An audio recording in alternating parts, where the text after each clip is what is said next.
a lot of He gaming. called them all-nighters. That is, I don't think people understand how much gaming that is.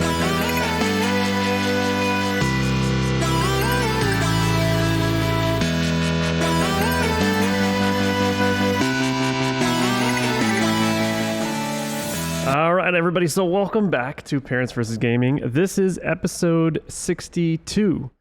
You know what's funny, Kia, is I just was getting a bunch of notifications saying that like 2 years ago, here's a memory, and it was like me and Jay on episode 2 of this podcast. Oh my gosh, that's just on hilarious. Facebook.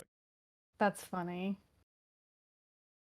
Yeah, so it's been quite the ride, but episode 62, I know that we missed a week last week, kind of some conflicts with our schedules, but we're back at it, and we haven't really talked about the games that we're playing. That's kind of been something that we've been missing, so we're going to jump into that a little bit real quick. Don't forget, if you're listening to this on the audio platform, you can hear it everywhere. We also have a YouTube channel, Parents vs. Gaming. You can find us there. All the links in the description from the audio or YouTube to find the audio side, back and forth. And then, of course, we do stream the episodes. We record all these episodes live one Sunday a month on Kia's Twitch channel. So I'm going to let Kia introduce that and kind of tell us where you guys can find her. Okay, so you can find me on Twitch. It's Kia Kane 0801. I'm usually live Tuesdays, Thursdays, and Saturdays. And then, of course, once a month on Sundays, I'm live as well doing our podcast. And I play a variety of games. Yeah, a little I'm bit all over the place. A little bit of I'm everything. all over the place. I know that you've got your regular stuff. You do Yes. competitive Apex, and you have your stuff, and you're a moderator for quite a few streamers. And in a later episode, if you're watching live, you're going to hear us talk about it tonight. We're going to dive into the Kick versus Twitch kind of side of things and discuss our thoughts on that. But first, let's dive into the games that we are currently playing. And you are playing a new game, early access. I've actually never heard of it. It's called Smalland, I believe, right? So very different, very unique game. I'm going to just turn it over to you and kind of let you guide the way. Okay. All right. So basically, as you can see here, you can see that the little people have antennas. So you're like little, I guess, kind of like little bug people. I guess that's the best way I can explain that. You get to pick your antenna color. When you're playing with a group of people, it's actually really cool because if you're far away from your friend and you're trying to figure out where they're at, if you turn and look, their orb, they have a little glowy orb about them, and it's the color of whatever their antennas are. So it's actually really neat. You're able to find your friends that way. So if anybody's ever played Grounded, it's kind of like that, but this is a lot more realistic.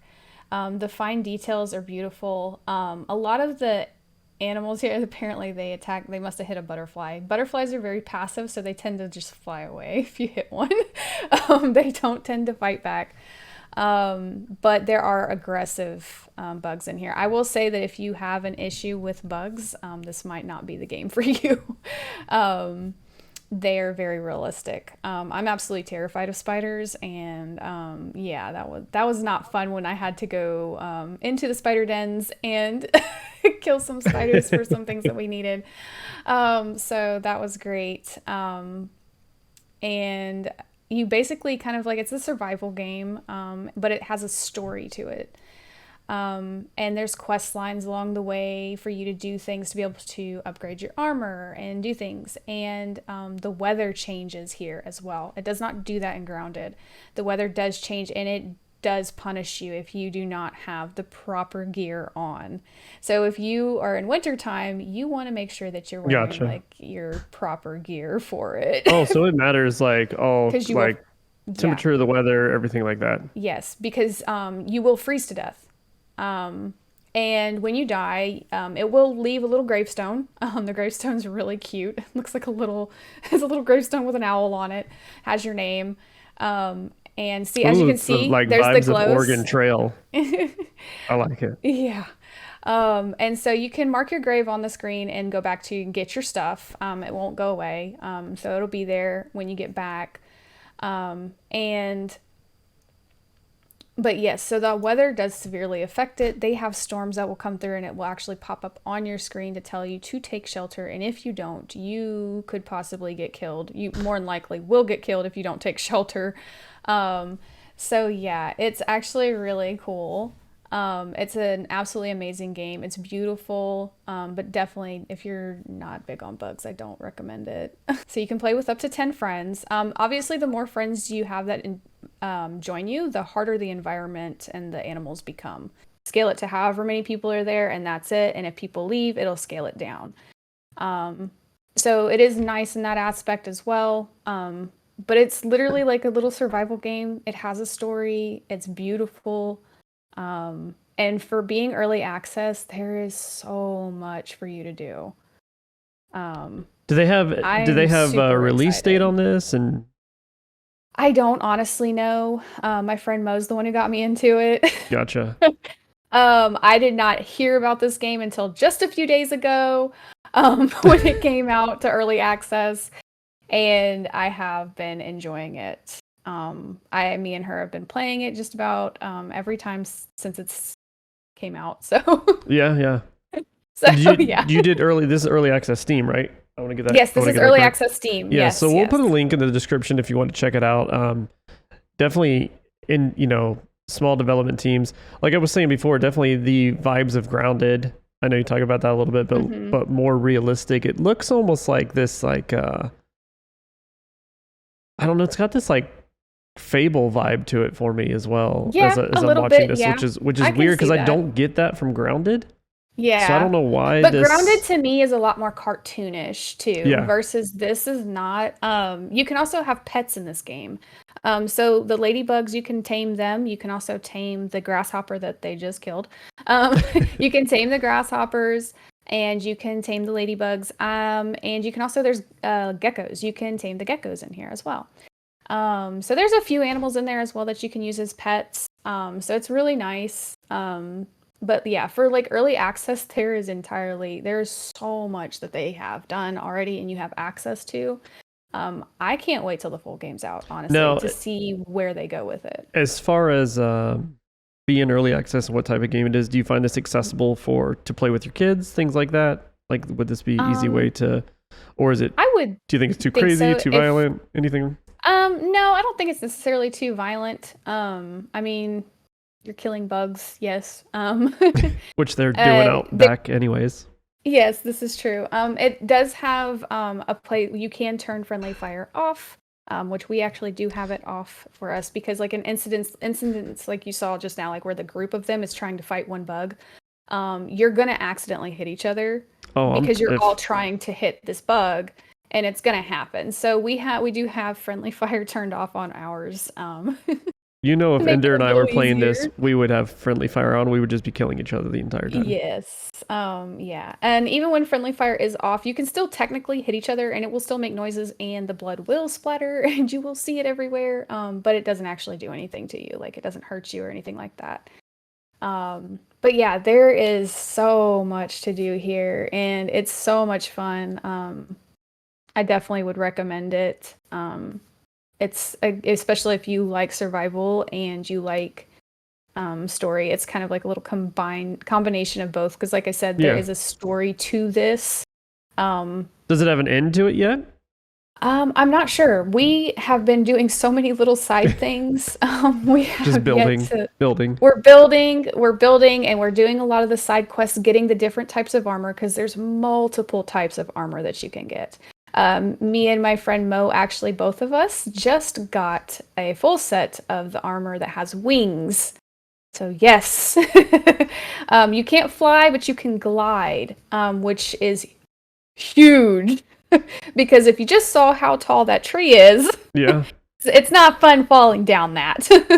Now, what about as far as the entry level into this, the learning curve? Is it a steep learning curve? Can you pick it up and play pretty easy? You can pick it up and play pretty easily. I will say that. It is fairly easy to learn. And there is a peaceful mode as well. So if you want to start it and just enjoy it and not have to like necessarily worry about the creatures attacking you and you just really want to explore the world and gather and stuff, you can do that in peaceful mode. Now, if you hit an animal, it will attack you. That's just what it will do. But it will only attack you if you hit it. Versus if you're just running around and like you go by it, it's not going to attack you. So that is nice to know. So if you just want to just enjoy that, you can, and Yeah. you can change it to peaceful at any time. Okay. So, I like. It sounds yeah. like it almost sounds like it's got It's easier out learning there. curve than even Minecraft, Yes. Honestly, is- yes. which is kind of Which is crazy. It is crazy. But I like that it's so I like yes. that it's got a lot of different key things to do to it. Like you said, being able to play with your kids, I think is key. But being still complicated enough that it grabs an adult's attention because it has a lot of stuff you can grind out and do a little bit different than them. Yes. I think would be a lot like, you know, and you're not stuck. A lot of games you play with your kids, they're couch co-op and things like that, where you're stuck in the same area. They could just be going outside, whacking away, killing bugs while you're like building a whole fortress. Yes. And they're still what's having fun really and you're having fun. awesome is so each person can claim a different tree too. So there's a bunch of different trees all over the place, and they have like mushrooms on the sides of them that you have to claim it. You have to climb all the way to the top, Gotcha. claim the tree, and then you have the little balloon that you saw them come up in that you can take up and down from your tree from that point. Gotcha. And you can build your little place, and that's your claim tree, and you can make it either private or public. If you make it public, then other people can come stay with you, and they can build on in your area. But that is still your tree, like that's your claim. Perfect. So, and we have a bunch of us, we all have different bases around, and we can actually, it's nice because what we'll do is we all have extra beds built as well for other people. And so if we're like, oh, well, we need to go over to this area so we can collect a bunch of poppy seeds or, you know, nectar from the poppies, right? Then someone has a base that's really close to them. We can all go over there, set our respawns at that tree. That way, if we do die while we're out and about, we spawn not very far from wherever we're at. Instead of all the way back at our original spawn. So it's really nice that you can reset your spawn point depending on where you're at. And you just set it by doing a bed. Like that's it. And you go up, set your spawn, and that's how it works. It's really nice. So, on a scale of 1 to 10 on the Kia scale, what do you give the game so far in early access? For early access, I'm going to say 10/10 because I absolutely love it. I'm having a blast. There's not much I would say that doesn't. I mean, it's early access, so of course there's going to be things that need to be fixed, but we haven't really ran into a whole lot. I think the only really glitch that we ran into is like when we open a chest, it doesn't show in the inventory, but Gotcha. it's in the box, but we can't see it. So we have to get out of the box, come back Okay. into the box. But that's not hard. And I mean, if that's the worst thing that it is, then I mean, I'm here for it. Hey, listen, I like it a lot. It sounds like something I would definitely be interested in checking out. That's for sure. It's a lot of fun. So if you're into that, or you like kind of what Kia was showing you, you can definitely check out on her channel. So I'm assuming you're streaming this. I probably will at some point. Yeah, I haven't yet. I actually normally, like I said, I stream on Saturdays. I actually took yesterday off because I just wasn't feeling it. Yeah. And I just hung out with my friends and played the game and chilled. But yeah, I probably will be streaming. Yeah, so follow Kia if you want to learn a little bit more about the game, or just ask her more questions. I'm sure she'll be able to help you. And then we'll put a link in the description to how to find the game on Steam as well if you're interested in checking this out. Do you remember the cost of it? I think it was a little less than $20. Yeah. So not bad at all. And if you don't know this about Steam games, if you try a game for about less than an hour and you don't like it, you can literally go to your Steam app on your phone, request a refund. It's super, super easy to do, literally within 24 hours. I've tried a few early access games in the last couple of days, dropped $20 here or there, requested a refund, immediately got it back within 24 hours because it just wasn't it wasn't necessarily that the game was bad. It wasn't grabbing my attention as something I knew I was going to continue to play. So yeah, Steam is really good with the whole refund policy. Yes. Okay. So one of my viewers said, Phaser, Sure. He said the initial release date was apparently March 29th. But they found some bugs and stuff, so they didn't. Oh, so they're close to like launching. So they're 1.0. close. So probably, Okay. yeah. All right, cool. So this is so. pretty close to being completed. Yeah. So I'll jump over and tell you what we've been playing. So Ender and I, obviously with Call of Duty and Warzone just being in shambles, and it's just not that fun to play. We decided to branch out. Like loser gamer dads that didn't really know what to do. And I'm not joking, Kia, there was nights where we just scrolled through the Steam store for 2 hours, played absolutely nothing because we couldn't decide what we wanted to play. Ugh. Like, that's hard, man. So we've jumped over, and I'll show you guys this. It is called Scum. Now, for those that are familiar with the survival game, which is kind of funny because we're in the same kind of boat as you can see a lot of things blurred out here. Scum is very much like DayZ, so you've got zombies, which they call puppets here. This is kind of a video I'm showing you through. This is actually Mumbles47. If you want to check him out on YouTube, we're going to look at some of his gameplay, but this kind of shows the beginning of it. You set up your character. Now, what's crazy about this, you see all the different features that you have. So your dexterity, your intellect, you can set your speed, you do all this. And then essentially the game just dumps you out and you parachute down to this island. And basically, you're in prison. It's early access, so the full game's not released yet. But you're in prison, and they put you in prison on this island. And then the whole thing is a survival game. Right? If you die, you just respawn. But as you level up your character, like an RPG, you keep the things about your character that you've been leveling up. So if you're getting better at speed and you're doing this. Now, what's even crazier, and hopefully we'll see this on here, what's the most intriguing thing about this game is it tracks all of your like diet. Oh, wow. Like everything you eat or drink, you have to pee, you have to poop. You see that they're losing their clothes here, and that's because they're cutting up their clothes to make rags so they can craft things like a bag and things like that. So as you get your character and you start to build up and you go and kill these zombies, and you can kind of, same thing you were doing in Smalland, you craft and create and build your own house and everything like that. You see them kind of crafting the beginning stuff here. They're probably going to make a bag and a bow and some arrows, stuff like that. And then you can get into these bunkers. You can get like AK-47s in this game. But at any point you're killed by AI or you're killed by different animals. I mean, one day we were walking through the woods, Ender and I, and all of a sudden we heard this roar. We're like, what is that? Walked over the hill. A bear. Bear chased us down. We've been alive for probably 2 days of playing this game, maybe about 8 hours total of gameplay. A bear chases us down the hill, mauls me to death. I'm dead. Ender gets away. Of course he does. He just uses me as bait. And so then I have to parachute back into the island. Now the sucky part is this is the largest game map I've ever played in. It literally takes you, if you can't find a vehicle, which is also very, very difficult. If you can't find a vehicle, it'd take you 2 hours to go from one side of the map to maybe halfway point to meet who you're playing. Dang. I mean, it is. Let me see if I can scroll through here to see if they have any pictures of the map, but it is probably the largest thing I've ever seen. But like I said, the biggest thing is tracking your diet. And what's cool about your character, you can see their character's bald right now. As they start to play, their character will grow hair. Oh, you can even go get your hair cut. There's a trading post area, which is an NPC area.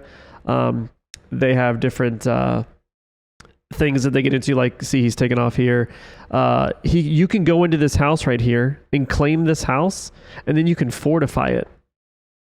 Like, you can take pre-made things and fortify instead of building your own. But this is the most, like, true survival game I've ever played, because if you want to, like, you know, in some games you can be like, you cut down a tree, take 5 logs with you, then go build something. No, you cut down a tree and there's a log that comes out of it. You pick the log up and you drag it to where you want to go. Wow. Like one at a time. And then, like I said, with your diet, as you eat your diet and stuff, you can see they're killing one of the zombie things in this. As you eat, depending on what you eat, from the fat that you contain, it's got fat, saturated fat, carbs, all that. It changes the way your character grows. So you could start out really, really skinny and then end up being really, really fat, or be really, really fat, but because you're getting like malnourished, you'll start to get really, really skinny.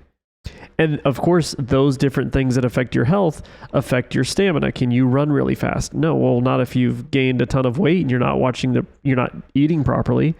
Yeah. Right. Then you can't run. You can switch back and forth between first and third person, as you can see here, which is really, really beneficial as you play through some of the stuff. You know, as you get, like, you're trying to, like, shoot something. You definitely want to get, here's the map. Look. Oh, there's the map. Yeah. Look at this. Like, let me drop this back a little bit. Look how each one of those squares could take you, if you just walked it, could take you 30 minutes to get from one side of the square to the other. Wow. Like if you walked at a normal pace. Yeah. And of course you can't sprint the entire time. So say and that's if you're not like me and get distracted by every little thing that you want to try to pick up. Yeah. So you can see on the map, you've got these green circles. Those are like NPC areas. That's where you can do traders and stuff like that. And then you've got different big cities. Now this area kind of in the middle. So are those markers that are automatically on your map, or do you have to go find them? The green markers, those are always there. So the trading posts are always in those locations. Okay. So those are automatically on your map and you can find them right away. So, I mean, obviously the concept, just like a DayZ or Rust or something like that, the concept is to kind of build out your character, go find better armor. You can see there later in the game, they've got some guns here a little bit. You can eventually craft ammo, you can craft guns, you can craft all kinds of stuff. But, and then you can go hunting for other people. You can try to, chat with other people and hang out with other people. You can build a community. You can squad up. I mean, you can see here, it's even got lock picking, very similar to like a Fallout or Skyrim game, but very tedious and super difficult. But anything you like, this is probably the thing I can stress the most, that sometimes it's frustrating.